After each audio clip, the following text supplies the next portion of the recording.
ಈಗ ಈ ಕ್ಷಣ ಮೆಜೆಸ್ಟಿಕ್ ರೈಲ್ವೆ ಸ್ಟೇಷನ್ನಲ್ಲಿ, ಬೆಂಗಳೂರಿನ ಮೆಜೆಸ್ಟಿಕ್ ರೈಲ್ವೆ ಸ್ಟೇಷನ್ ಅರ್ಥಾತ್ ಕ್ರಾಂತಿವೀರ ಸಂಗೊಳ್ಳಿ ರಾಯಣ್ಣ ರೈಲು ನಿಲ್ದಾಣದಲ್ಲಿ ಒಂದು ಜೋರು ಗಲಾಟೆ ನಡೀತಾ ಇದೆ.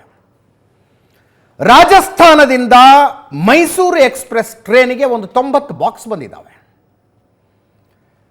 ಮುಸ್ಲಿಂ ಮಾಂಸ ವ್ಯಾಪಾರಿಗಳು ಈ ಬಾಕ್ಸ್ನಲ್ಲಿರೋ ಏನಿದೆ ಅಂತ ಚೆಕ್ ಆಗಬೇಕು ಅಂತ ಹಠ ಹಿಡಿದ್ರು.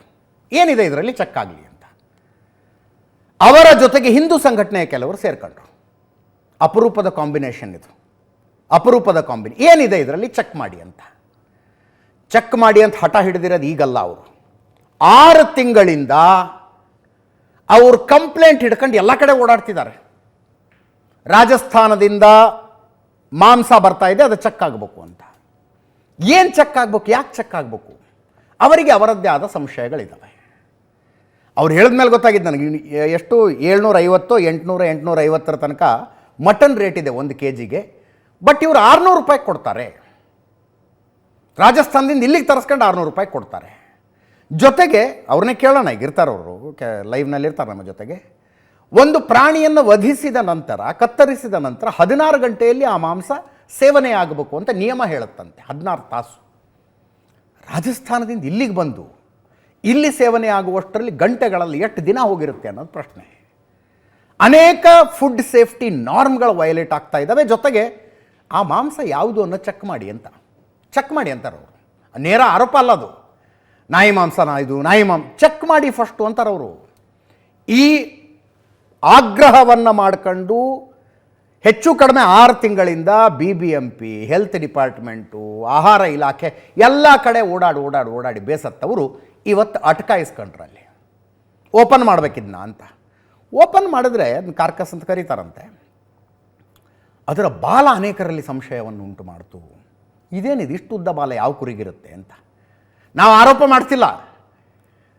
ಬಂದಿದ್ದಾರೆ BBMP ಅಧಿಕಾರಿಗಳು, ಚೆಕ್ ಮಾಡಲಿ, ಅದು ಏನೋ ಚೆಕ್ ಮಾಡಲಿ. ಬಟ್ ಅಲ್ಲಿ ಇದ್ದ ಜನ ಎಲ್ಲ ಕೂಗಕ್ಕೆ ಶುರು ಮಾಡ್ಬಿಟ್ರು, ಅಯ್ಯೋ ನಾಯಿ ಮಾಂಸ ಇದು ಅಂತ. ಬಾಲ ಇಷ್ಟುದ್ದ ಬಾಲ ಯಾವ ಕುರಿಗಿರುತ್ತೆ ಅಂತ ಕೇಳ್ತಾರೆ ಜನ. ಆ ವ್ಯಾಪಾರಿಗಳು ನಮ್ಮ ಜೊತೆಗೆ ನೇರ ಸಂಪರ್ಕದಲ್ಲಿದ್ದಾರೆ. ಅಲ್ಲೇ ಇನ್ನೂ ಗಲಾಟೆ ನಡೀತಾ ಇದೆ, ನೇರ ಸಂಪರ್ಕದಲ್ಲಿದ್ದಾರೆ ಅವರು. ನಮಸ್ಕಾರ ಸರ್. ನಮಸ್ಕಾರ ಸರ್. ಏನು ತಮ್ಮ ಹೆಸರು? ಹೇಳಿ ಸರ್. ಸರ್ ನಮ್ಮ ಹೆಸರು ರಿಜ್ವಾನ್ ಕುರೇಶಿ. ಏನು ಡೌಟ್ ಬಂತು ನಿಮಗೆ? ಯಾಕೆ ಡೌಟ್ ಬಂತು? ಇದೊಂದೇನೋ ನಡಿಬಾರದೇನೋ ನಡೀತಿದೆ ಅಂತ ಯಾಕೆ ಅನ್ನಿಸ್ತೀನಿ ಸರ್? ನನಗೆ ಬೆಲೆಯಿಂದ ನನಗೆ ಡೌಟ್ ಬಂತು. ನಾವು ಅಂಗಡಿ ಮಡಗಿದೀವಿ, 2 ಅಂಗಡಿ ಇದೆ ನಮ್ದು. ನಮ್ಗೆ 2 ಅಂಗಡಿಯಿಂದ ನಾವು 750 ರೂಪಾಯಿ ಮಾಂಸ ಮಾರ್ತಾ ಇದೀವಿ. ಹೆಂಗ್ ಹೋಲ್ಸೇಲ್ ತಗೊಂಡ್ರು 700 ರೂಪಾಯಿಗೆ ಬರ್ತಾ ಇದೆ ಮಾಂಸ. ಇದು 550 ರೂಪಾಯಿಗೆ ಮಾಂಸ ಬಂದ್ರೆ ಯಾವ ಲೆಕ್ಕಕ್ಕೆ ಇದು ಬರ್ತಾ ಇದೆ ಅಂದ್ಬಿಟ್ಟು ನಾನು ಹೋಗ್ಬಿಟ್ಟು ಇದು ವಿಚಾರಿಸ್ಬಿಟ್ಟು, ಆ ವ್ಯಾಪಾರಿ 20 ಜನ ಇದ್ದಾರೆ ನಮ್ ಸಂಘಟನೆಯಲ್ಲಿ. 25,000 ಜನ ಇದ್ದಾರೆ ವ್ಯಾಪಾರ ಮಾಡೋರು ಬೆಂಗಳೂರಿನಲ್ಲಿ 25,000 ಮಾಂಸ ವ್ಯಾಪಾರಿಗಳಿದ್ದಾರೆ. ಬಟ್ ಈ ರಾಜಸ್ಥಾನದಿಂದ ತರಿಸ್ಕೊಳ್ಳೋರು 20 ಜನ ಇದ್ದಾರೆ ಅಂತೀರಿ ನೀವು? ಇದ್ದಾರೆ. ಓಕೆ, 20 ಜನ ಮಾತ್ರ ತಂದ್ಕೊಂಡ್ಬರ್ತಾ ಇರತ್ತೆ. ಇವ್ರು 20 ಜನನು ನಮ್ಮ ಹತ್ರ ನಾನು ಹೋಗಿ ಮಾತಾಡದೆ, ಇವ್ರ ಹತ್ರ ಇವ್ರಿಗೆ ಹೇಳಿದೆ, ಈ ತರ ತಪ್ಪು ಕೆಲಸ ಮಾಡಬೇಡಪ್ಪ, ಎಲ್ಲಾರ್ಗು ನಮ್ಗೆ ಒಳ್ಳೇದಾಗತ್ತೆ, ಇನ್ನು ಮುಂದೆ ಹೋಗ್ಬಿಟ್ಟು ಒಳ್ಳೇದಾಗತ್ತೆ, ಇದೆಲ್ಲ ಕೆಲಸ ಮಾಡಕ್ ಹೋಗ್ಬೇಡಿ ಅಂದ್ಬಿಟ್ಟು ನಾನು ಅವ್ರಿಗೆ ಬಂದ್ಬಿಟ್ಟು ಹೇಳಿದೀನಿ. ಹೇಳಿದ ತಕ್ಷಣ ಅವ್ರು ಏನ್ ಮಾಡಿದ್ರು, ಸರ್ 1 ನಿಮಿಷ ಇದ್ಬಿಟ್ಟಿರ್ತದೆ. ಸರಿ ಸರ್, ಓಕೆ. ನಾನು ಹೇಳಿದ್ದಕ್ಕೆ, ಇಲ್ಲ ನಿಮ್ಗೆ ದುಡ್ಡು ಕೊಡ್ತೀನಿ, ಅದೆಲ್ಲ ಬಿಟ್ಟಾಗ್ಬಿಡು, ಇದೆಲ್ಲ ಬೇಕಾಗಿಲ್ಲ ಅಂದ್ಬಿಟ್ಟು ನಮ್ಗೆ ಹೇಳೋರೆ. ಇನ್ನೂ ಒಬ್ಬನ್ಗೆ ಕಳ್ಸೋರು ನಮ್ಮ ಮನೆಗೆ ಬಂದ್ಬಿಟ್ಟು ಅವರು ಏನ್ ಹೇಳ್ತಾರೆ, ನಿಮ್ಗೆ ಎಷ್ಟು ಬೇಕು ಹೇಳು ದುಡ್ಡು, ಈ ಕಂಪ್ಲೇಂಟ್ ವಾಪಸ್ ತಗೋ ಅಂದ್ಬಿಟ್ಟು ನನ್ಗೆ ಆತರ ಬಂದ್ ಹೇಳೋರೆ. ಬರ್ತಾನೆ ಅದ್ ಮಾತು ಹೇಳಕ್ಕೆ. ನಾನು ಫಸ್ಟ್ CM ಮಾಡಿದೀನಿ, ದಿನೇಶ್ ಗುಂಡ್ರಾವ್ ಮಾಡಿದೀನಿ, DK ಶಿವಕುಮಾರ್ ಮಾಡಿದೀನಿ, ಪೊಲೀಸ್ ಕಮಿಷನರ್ ಮಾಡಿದೀನಿ, BBMP ಕಮಿಷನರ್ ಮಾಡಿದೀನಿ. BBMP ಅಡಿಷನಲ್ ಕಮಿಷನರ್ ಒಬ್ರು ಇದಾರೆ, ಸ್ಪೆಷಲ್ ಕಮಿಷನರ್ ಅಂತ, ಅವ್ರ ಹತ್ರ ಮಾಡಿದೀನಿ. ಎಲ್ಲಾರ ಹತ್ರ ಮಾಡಿದ್ರೆ ಅವ್ರು ಏನ್ ಮಾಡ್ತಾರೆ ಅಂದ್ರೆ, ಇವ್ರ ಹತ್ರ ನಾನು ಕಂಪ್ಲೇಂಟ್ ಮಾಡಿದ್ರೆ ಇವರು BBMP ಅವ್ರಿಗೆ ಹೇಳ್ತಾರೆ, ಅದು ಹೋಗ್ಬಿಟ್ಟು ಚೆಕ್ ಮಾಡಿ ಏನಿದೆ ಅದು ಅದ್ಮೇಲೆ ಆಕ್ಷನ್ ತಗೊಳ್ಳಿ ಅಂದ್ಬಿಟ್ಟು ಅವ್ರು ಹೇಳ್ತಾರೆ. BBMP ಅವರು ಯಾವ ಕಾರಣಕ್ಕೂ ಆಕ್ಷನ್ ತಗೊಂಡಿಲ್ಲ ಅದು. ಆಮೇಲೆ ನಮ್ಗೆ BBMP ಇಂದ ಇದು ವಿಧಾನಸೌಧದಿಂದ ಒಂದು ಲೆಟರ್ ಬಂತು. ಏನಂತ ಲೆಟರ್ ಬಂತು ನನಗೆ ಒಂದು. ನನಗೆ ಲೆಟರ್ ಬಂತು, BBMPಗೆ ನಾವು ಲೆಟರ್ ಕೊಟ್ಟಿದ್ದೀವಿ, ಹೋಗ್ಬಿಟ್ಟು ಅವ್ರಿಗೆ ಕೊಡಿ ಅಂದ್ಬಿಟ್ಟು, ಈ ಸ್ಪೆಷಲ್ ಕಮಿಷನರ್ಗೆ ಕೊಡಿ ಅಂದ್ಬಿಟ್ಟು ಕೊಟ್ಟಿದ್ದೆ. ಅವ್ರು ಸಿಗ್ನೇಚರ್ ಮಾಡ್ಬಿಟ್ಟು ಕೊಟ್ರು. ಅವ್ರು ಯಾರಿಗೆ ಕೊಟ್ರು ಅಂದ್ರೆ, ಅಲ್ಲಿ ಒಬ್ಬ ಅವ್ರ ಹೆಸರು ನನಗೆ ಸರಿಗ್ ಗೊತ್ತಿಲ್ಲ. ಅವ್ರ ಪೋಸ್ಟ್ ಬಂದು JD ಅಂತ, JD ಅಂತ ಅಸೆಸ್ಮೆಂಟ್ರಿ ಅವರು. ಅವ್ರಿಗೆ ಕೊಟ್ಟಿದ್ದಕ್ಕೆ ಅವ್ರ ಹತ್ರ ನಾವು ಹೋಗ್ಬಿಟ್ಟು ಕಂಪ್ಲೇಂಟ್ ಮಾಡಿ ನಾನು ಕೊಟ್ಟೆ ಇದೆಲ್ಲ ಪೂರ್ತಿ. ನೋಡಿ ಸರ್, ನಿಮ್ ಕಮಿಷನರ್ನು ಸೈನ್ ಹಾಕಿ ಕೊಟ್ಟವ್ರೆ, ಇದು DK ಶಿವಕುಮಾರ್ ಇಂದ ಬಂದಿರೋದು ಇದು ಲೆಟರ್ ಅಂದ್ಬಿಟ್ಟು ನಾನು ಕೊಟ್ಟಿದ್ದೀನಿ. ಕೊಟ್ಮೇಲೆ ಅವ್ರೇನ್ ಮಾಡೋವನೆ ರಜಾಕ್ಗೆ ಕರೆದವ್ರೆ. ಅಲ್ಲಿ ಮನ್ಸೂರ್ ಅಂತ ಒಬ್ಬ ಈ ರೈಲ್ವೆ ನಲ್ಲಿ ಇದ್ದಾನೆ, ಅವನ್ಗೆ ಕರೆದವ್ರೆ. ಅವ್ರಿಗೆ ಕರ್ಕೊಂಡು ಅವ್ರ ಜೊತೆನಲ್ಲಿ ಸೇರ್ಕೊಂಡು ಶಿವಾಜಿನಗರ್ ಹೋಗ್ಬಿಟ್ಟು ಈ ಮಾಂಸ ಸ್ಪಾಟ್ ನಲ್ಲಿ ಇದೆ ಅಲ್ಲಿ, ಅದಕ್ಕೆ ರೇಡ್ನು ಮಾಡಿಲ್ಲ, ಅದಕ್ಕೆ ಸ್ಯಾಂಪಲ್ಗೆ ಕಳ್ಸಿಲ್ಲ, ಏನಿಲ್ಲ. ನೋಡ್ಕೊಂಡು ಅವ್ರ ಹತ್ರ ಮಾತಾಡ್ಕೊಂಡ್ಬಿಟ್ಟು ಅವ್ರ ಹತ್ರ ಏನ್ ಸಮಥಿಂಗ್ ಮಾತಾಡ್ಕೊಂಡ್ ಬಂದವ್ರೆ ಗೊತ್ತಿಲ್ಲ, ಮಾತಾಡ್ಕೊಂಡು ಬಂದ್ಬಿಟ್ಟವ್ರೆ. ಹಿಂದೆ ದಿವಸ ನಾನು ಹೋಗ್ಬಿಟ್ಟು ಕೇಳಿದೆ, ಸರ್ ನಾನು ಕಂಪ್ಲೇಂಟ್ ಕೊಟ್ಟಿದ್ದಲ್ಲ, ಯಾವಾಗ ನೀವು ಹೋಗ್ಬಿಟ್ಟು ಅದು ಚೆಕ್ ಮಾಡ್ತೀರಾ, ರೇಡ್ ಮಾಡ್ತೀರಾ ಅಂದ್ಬಿಟ್ಟು ನಾನು ಕೇಳಿದ್ದಕ್ಕೆ ಅವ್ರೇನ್ ಹೇಳ್ತಾರೆ, ನನ್ಗೆ ಇನ್ನೊಂದು ವಾರ ಟೈಮ್ ಬೇಕು, ಆ ಮಾಂಸ ನಾನು ಚೆಕ್ ಮಾಡಬೇಕು, ಅದು ನನಗೆ ಅಷ್ಟು ಅಧಿಕಾರ ಇಲ್ಲ, ನಾನು ಸೀಸ್ ಮಾಡಕ್ಕೆ ಅಧಿಕಾರ ಇಲ್ಲ ಅಂತಾರೆ. ಈ JD ಬಂದ್ಬಿಟ್ಟು ನನ್ಗೆ ಹೇಳ್ತಾರೆ ಇದ್ ಬಗ್ಗೆ. ನನ್ಗೆ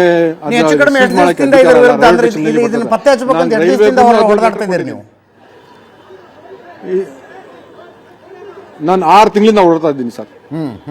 6 ತಿಂಗಳಿಂದ ನಾನು ರೈಲ್ವೆಗೆ ಕೊಟ್ಟಿದ್ದೀನಿ, ಪ್ರತಿ ಒಂದ್ ಜಾಗ ಕೊಟ್ಟಿದ್ದೀನಿ. ನಿಮ್ ಮನೆಗೆ ಬಂದ್ರ ದುಡ್ಡು ಕೊಡ್ತೀವಿ, ಕಂಪ್ಲೇಂಟ್ ಮಾಡಬೇಡ, ಕಂಪ್ಲೇಂಟ್ ವಾಪಸ್ ತಗೊಂಡು ನಿಮ್ ಮನೆಗೆ ಬಂದಿದ್ರಾ? ಹೌದು, ವಾಪಸ್ ತಗೋ ಅಂದ್ಬಿಟ್ಟು ನಮ್ಮ ಮನೆಗೆ ಬಂದಿದ್ರು.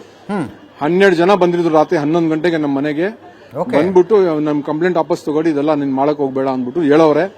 ಅಂದ್ರೆ ಅರ್ಷದ್ ರಿಜ್ವಾನ್ ಇದಾರಲ್ಲ MLA, ಅವನದು ಒಬ್ಬ, ಅವನ ಹತ್ರ ಕೆಲಸ ಮಾಡೋನ್ ಒಬ್ಬ ಇದಾನೆ PA, ಅವನ್ಗೆ ಕಳ್ಸವ್ರೆ. ಆಮೇಲೆ ನಿನ್ಗೆ ಎಷ್ಟ್ ಬೇಕು ಹೇಳು ದುಡ್ಡು, ನಾವು ತಿಂಗಳಿಗೆ ಕೊಡ್ತೀನಿ, ವಾರಕ್ಕೆ ಕೊಡ್ತೀನಿ, ಇಲ್ಲಾಂದ್ರೆ ಒಂದ್ ಲಂಸ ನಮ್ಮ ಅಮ್ಮನ ಕೊಡ್ತೀನಿ, ಇದೆಲ್ಲ ಅಡ್ಡ ಹಾಕಕ್ ಹೋಗ್ಬೇಡ ಅಂದ್ಬಿಟ್ಟು ಅವ್ರಿಗೆ ಕಳ್ಸವ್ರೆ. ನಾನು ಹೇಳ್ದೆ ನನಗೆ ದುಡ್ಡು ಬೇಕಾಗಿಲ್ಲ, ನಾವು ವ್ಯಾಪಾರ ಮಾಡ್ತಾ ಇದೀವಿ, ನಮ್ಮ ತಂದೆ ವ್ಯಾಪಾರ ಮಾಡ್ತಾ ಇದ್ದು, ನಮ್ಮ ತಾತಾನು ವ್ಯಾಪಾರ ಮಾಡ್ತಾ ಇದ್ವಿ, ನಮ್ಮ ಮಕ್ಳನ್ನು ಮಾಡಬೇಕು, ಅದಕ್ಕೆ ನಾವು ನ್ಯಾಯ ನೀತಿಯಿಂದ ವ್ಯಾಪಾರ ಮಾಡೋಣ, 100 ರೂಪಾಯಿ ದುಡಿಯೋ ಜಾಗ 20 ರೂಪಾಯಿ ದುಡಿಯೋಣ, ನ್ಯಾಯವಾಗಿ ವ್ಯಾಪಾರ ಮಾಡೋಣ ಅಂದ್ಬಿಟ್ಟು ಅವ್ನಿಗೆ ಆ ಮಾತು ಹೇಳಿ ಕಳ್ಸಿದೀನಿ ನಾನು. ಸೊ ಡೌಟ್ ಬಂತು ನಿಮಗೆ, ಕಂಪ್ಲೇಂಟ್ ಕೊಟ್ರಿ, ಕಂಪ್ಲೇಂಟ್ ವಾಪಸ್ ತಗಂತ ಮನೆಗೆ ದುಡ್ಡು ಕೊಡೋದಕ್ಕೆ ಬಂದ್ರು, ಓಕೆ ಅದೆಲ್ಲ ಆಯ್ತು. ಆದ್ರೆ ಇವ್ರು ತರಿಸ್ತಾರಲ್ಲ, ರಾಜಸ್ಥಾನದಿಂದ ತರಿಸ್ತಾರಲ್ಲ, ಈಗ ನೀವು ಅಂಗಡಿಲಿ ಇಟ್ಟು ವ್ಯಾಪಾರ ಮಾಡ್ತೀರಿ, ಇವರು ಅಂಗಡಿಲಿ ಇಟ್ಟು ವ್ಯಾಪಾರ ಮಾಡ್ತಾರೋ ಏನೋ? ಹೌದು, ಇವ್ರ ಅಂಗಡಿನಲ್ಲಿ ಇಟ್ಟು ವ್ಯಾಪಾರ ಮಾಡಲ್ಲ ಸರ್. ಇವ್ರು ಏನಿದೆ ಎಲ್ಲ ಇವ್ರದ್ದು ಗೋಡನ್ ಇರೋದು, ಇವ್ರದ್ದು ಅಂಗಡಿನಲ್ಲಿ ಇಟ್ಟು ವ್ಯಾಪಾರ ಮಾಡಲ್ಲ. ಇವ್ರದ್ದು ಪ್ರತಿಯೊಬ್ಬರು 20 ಜನದೂ ಎಲ್ಲ ಒಳಗಡೆ ಗೋಡನ್ ಮಾಡವ್ರೆ, ಯಾವ್ದೂರ್ಗು ಅಂಗಡಿ ಇಲ್ಲ ಇವ್ರದ್ದು. ಗೋಡನ್ ಮಾಡ್ಕೊಂಡು ಒಳಗಡೆ ಇದು ಯಾರಿಗೂ ಸೇರ್ಸಲ್ಲ, ಒಳಗಡೆ ತಗೊಂಡೋಗಿ ಮಾಂಸ ಇದು ವೆನಿಗರ್ ನಲ್ಲಿ ತೊಳ್ಬಿಟ್ಟು ಎಲ್ಲ ಪೂರ್ತಿ ಹೋಟೆಲ್ ಅವ್ರಿಗೆಲ್ಲ ಪೂರ್ತಿ ಸಪ್ಲೈ ಮಾಡ್ತಾರೆ. ಇದಕ್ಕಿಂತ ಬೆಂಗಳೂರು ರೋಡ್ ಹೋಟೆಲ್ಗೆ ಎಲ್ಲ ಹೋಗುತ್ತೆ, ಹೋಟೆಲ್ಗಳಿಗೆ ಮಾತ್ರ ಕೊಡ್ತಾರೆ. ಈಗ ನೀವು ಹೋಗಿ ನಾನು 2 kg ಬೇಕು ಅಂತ ನೀವು ದುಡ್ಡು ಕೊಡ್ತೀನಿ ಅಂತ ಹೋದ್ರೆ ಇಲ್ಲ, ಸೇಲ್ ಮಾಡಲ್ಲ, ಕೊಡಲ್ಲ. ಇವರು ಏನಕ್ಕೆ ಕೊಡಲ್ಲ ನನಗೆ ಗೊತ್ತಿಲ್ಲ. ಯಾರಿಗೂ ಒಂದ್ 100 ಗ್ರಾಮ್ನು ಕೊಡಲ್ಲ, 2 kg ಇಲ್ಲ, 100 ಗ್ರಾಮ್ನು ಸೇಲ್ ಮಾಡಲ್ಲ. ಇವರು ಪೂರ್ತಿ ಮಾಂಸ ಬಂದ್ಬಿಟ್ಟು ಹೋಟ್ಲ್ ಅವ್ರಿಗೇನೆ ಹಾಕೋದು. ಇವ್ರದ್ದು ಅಂಗಡಿ ಇದ್ರೆ ತಾನೇ ಗಿರಾಕಿ ಹೋಗ್ಬಿಟ್ಟು ಕೇಳಕ್ಕೆ, ಇವ್ರದ್ದು ಅಂಗಡಿ ಇಲ್ಲ ಫಸ್ಟ್. ಇವ್ರದ್ದು ಇರೋದು ಎಲ್ಲ ಪೂರ್ತಿ ಗೋಡನ್ ಗಡು ಇರೋದು, ಒಳಗಡೆ ಸಂಧಿ ಒಳಗಡೆ ಗೋಡನ್ ಮಾಡವ್ರೆ. ಟ್ಯಾನಿ ರೋಡ್ ನಲ್ಲಿ, ಆಮೇಲೆ ಶಿವಾಜಿನಗರ್ನಲ್ಲಿ, ಆಮೇಲೆ ನೀಲ್ಸಂದ್ರನಲ್ಲಿ, ಆಮೇಲೆ ಬಂದ್ಬಿಟ್ಟು ಇವರು ಅಂದ್ರೆ ರಾಜಸ್ಥಾನದಿಂದ ಟ್ರೈನ್ ಅಲ್ಲಿ ತರ್ತಾರೆ, ಗಾಡಿಲಿ ಹಾಕೊಂಡು ಗೋಡೌನಿಗೆ ತಗೊಂಡು ಹೋಗ್ತಾರೆ. ಗೋಡೌನ್ ನಲ್ಲಿ ನೀವು ಹೇಳೋದು ವಿನಿಗರ್ ನಲ್ಲಿ ತೊಳೆದು ಹೋಟೆಲ್ಗಳಿಗೆ ಕೊಟ್ಟು ಬಿಡ್ತಾರೆ. ಹೌದು, ವೆನಿಗರ್ ನಲ್ಲಿ ತೊಳೆದ್ರೆ ಏನಾಗುತ್ತೆ ಅಂದ್ರೆ ಇದರಲ್ಲಿ ವಾಸನೆ ಇರುತ್ತಲ್ಲ, ಹೋಗ್ಬಿಡ್ತದೆ. ಓಕೆ, ವೆನಿಗರ್ ಹಾಕ್ಬಿಟ್ರೆ ಇದ್ಮೇಲೆ ಮಾಂಸದ ಮೇಲೆ ವಾಸನೆ ಹೋಗ್ಬಿಡ್ತದೆ. ಆಮೇಲೆ ಇವರು ಹಾಕ್ಬಿಟ್ರೆ ಅದು ವಾಸನೆ ಬರೋದಿಲ್ಲ ಮಾಂಸದಲ್ಲಿ. ಒಣಗ್ ತಿನ್ಬಿಡ್ತಾನ ನೋಡೋಣ.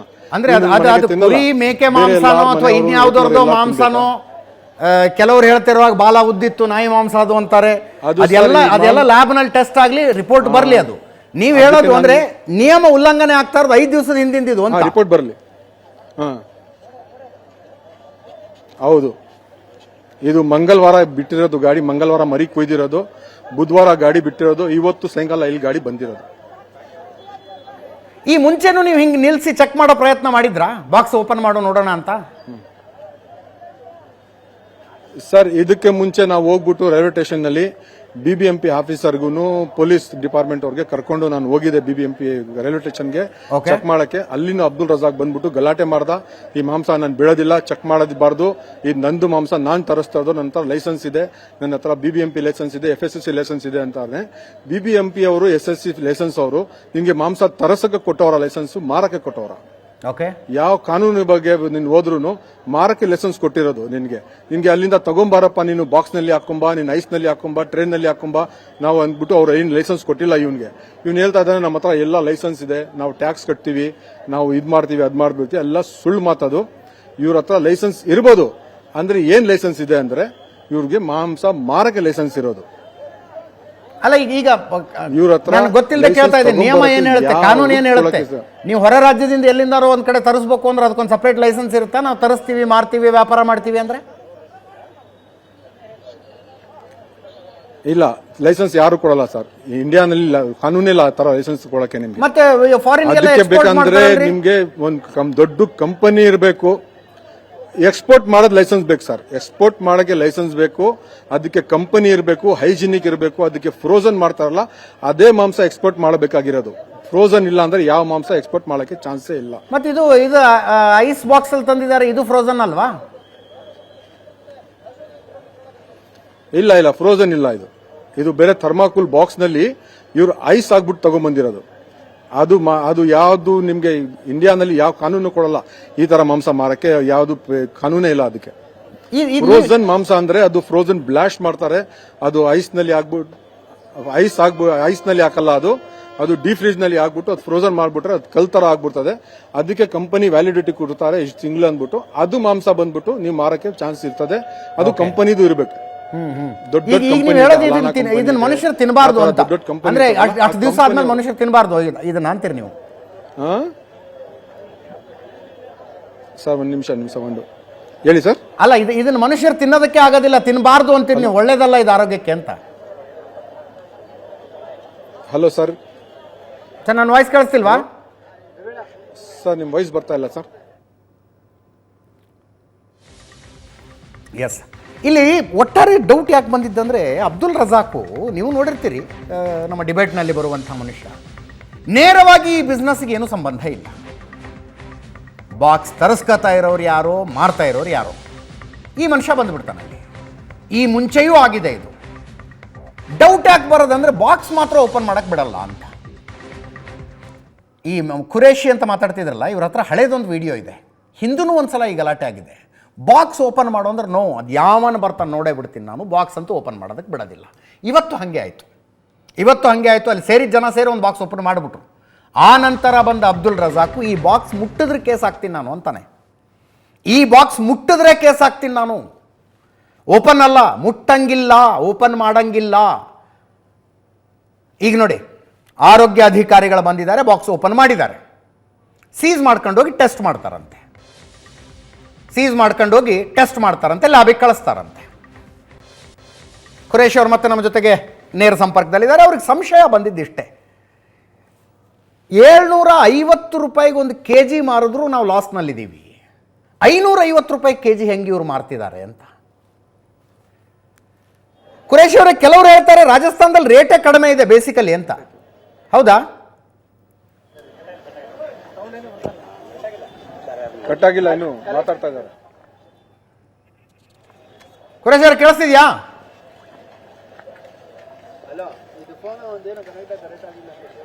ಖುರೇಶಿ ಅವರೇ, ಓಕೆ. ಸಂಶಯ ಬಂದಿದ್ದು ಹಂಗ್ರಿ ಇವ್ರಿಗೆ, 750 ರೂಪಾಯಿನ ಇವ್ರು ಮಾರ್ತಾರಂತೆ. ನಾವು ಒದ್ದಾಡ್ತೀವಿ, 750 ರೂಪಾಯಿಗೆ ಮಾರಿದ್ರು ಲಾಸ್ ಆಗುತ್ತೆ, 550 ರೂಪಾಯಿಗೆ ಈ ಮಾಂಸ ಕೊಡ್ತಾರಂತೆ. ಇವ್ರು ಹೆಂಗೆ ಕೊಡ್ತಾರೆ ಅಂತ ಅವ್ರಿಗೆ ಡೌಟು. ಅವ್ರು ಹೇಳಲ್ಲ ಇದು ನಾಯಿ ಮಾಂಸ, ಇದು ಇಂಥದ್ದೇ ಅಂತ ಹೇಳಲ್ಲ. ಇವರು ಟೆಸ್ಟ್ ಮಾಡಿಬಿಡಿ ಒಂದ್ಸಲ, ಡೌಟ್ ಕ್ಲಿಯರ್ ಆಗಲಿ ಅಂತಾರೆ ಅವರು. ಅದರ ಜೊತೆಗೆ ರಾಜಸ್ಥಾನದಿಂದ ಕತ್ತರಿಸಿದ ಮಾಂಸವನ್ನು ಇಲ್ಲಿ ತಂದು ಮಾರೋದಕ್ಕೆ ಅದು will go through the licensing process and all. ಅದೇನೇನು ಲೈಸೆನ್ಸ್ ಇದೆ, ಏನು ವಯಲೇಷನ್ ಆಗಿದೆ ನೋಡೋಣ. ಇದು ಇಲ್ಲೀಗಲ್ಲು. 5 ದಿವಸದ ಹಿಂದೆ ಕತ್ತರಿಸಿದ ಪ್ರಾಣಿಗಳವು ಅಂತ. ಯಾವ ಪ್ರಾಣಿ ಅಂತಲೂ ನಾನು ಹೇಳಕ್ಕೆ ಹೋಗಲ್ಲ. 5 ದಿವಸದ ಹಿಂದೆ ಕತ್ತರಿಸಿದ ಪ್ರಾಣಿಗಳವು, ಅವನ್ನ ತಗೊಂಡು ಬರ್ತಾರೆ ಇಲ್ಲಿ. ತಗೊಂಡು ಬಂದು ಇವ್ರದ್ದೊಂದು ಅಂಗಡಿ ಇದೆ, ಅಂಗಡಿಯಲ್ಲಿ ಜನರಿಗೆ ಮಾರ್ತಾರ ಅಂದ್ರೆ ಹಂಗೂ ಮಾರೋದಿಲ್ಲ. ಇವ್ರ ಹತ್ರ ಹೋಗಿ 100 ಗ್ರಾಮ್ ಮಾಂಸನೂ ಯಾರಿಗೂ ಖರೀದಿ ಮಾಡೋದಕ್ಕಾಗೋದಿಲ್ಲಂತೆ. ಬಾಕ್ಸು ಸೀದಾ ಗಾಡಿಗೆ ಹಾಕ್ಕೊಂಡು ಒಂದು ಗೋಡೌನ್ಗೆ ಹೋಗುತ್ತೆ. ಗೋಡೌನ್ ಎಲ್ಲೆಲ್ಲೋ ಒಳಗಡೆ ಗೋಡೌನ್ ಇದ್ದಾವೆ, ಅಲ್ಲಿ ಯಾರನ್ನೂ ಬಿಡೋದಿಲ್ಲ. ಅಲ್ಲಿಂದ ನೇರವಾಗಿ ಹೋಟೆಲ್ಗಳಿಗೆ ಹೋಗ್ಬಿಡುತ್ತಂತೆ.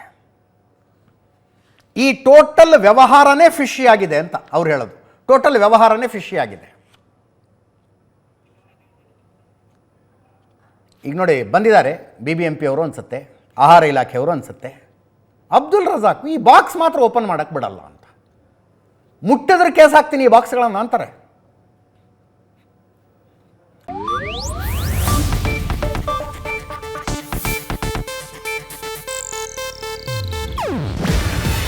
ಇದು ಏಷ್ಯಾನೆಟ್ ನ್ಯೂಸ್ ನೆಟ್ವರ್ಕ್ ಪ್ರಸ್ತುತಿ. ನೀವು ನೋಡ್ತಿದ್ದೀರಾ ಏಷ್ಯಾನೆಟ್ ಸುವರ್ಣ ನ್ಯೂಸ್.